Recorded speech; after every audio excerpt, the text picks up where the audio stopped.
Hi guys, magandang araw sa lahat. For this video is tuturuan ko kayo kung paano mag-download ng Shell Asia na app. Yung Shell Asia guys, ito yung bagong app ng Shell kapalit ng Shell Go Plus, pero Shell Go Plus pa rin siya. Sa mga naghahanap or nagtatanong kung bakit daw di na nila makita or ma-download yung Shell Go Plus app kasi nga po pinalitan na. So Shell Asia na yung pangalan, ang bagong pangalan ng app.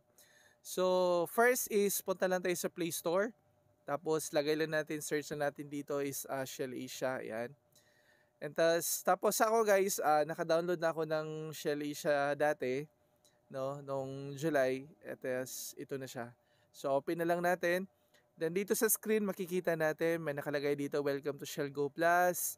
And then country niya is Philippines. Sign in and create account. So halimbawa, if wala pa kayong account, so dito tayo sa create account, no?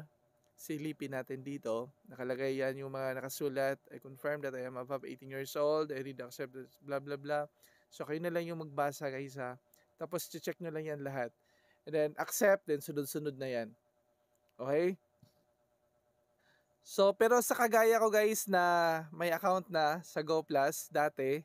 So I'm using my phone number dati na nakalink doon sa dati kong app para yung points ba matransfer siya pero by October 5 pa. So, dito ako sa sign in, tas isa-sign in ko lang yung phone number ko na gamit ko dati doon sa dating app ko. Saglit lang. And then, ang maganda ngayon guys, hindi na kailangan ng password if mag-create tayo ng account dito. OTP na siya. Halimbawa, mag-log out mo siya. So, automatic, ay sign in mo lang yung phone number tapos OTP na kaagad. Di na kailangan pa ng password. So, yan, check lang natin yung OTP. Then guys, paalala lang, make sure na yung phone number is nag-work pa siya. Tama ba to? Check natin ulit. Oy, mali siya. Check natin.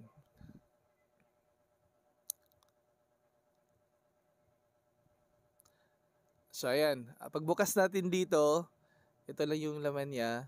So, may nakalagay dito sa taas na welcome to the all new Shell Go Plus app.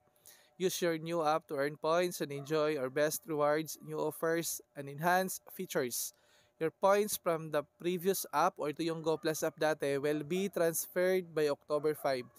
So, wag lang kayo magpanic guys kasi yung points nyo dati, matatransfer siya dito. Basta using lang na same phone number.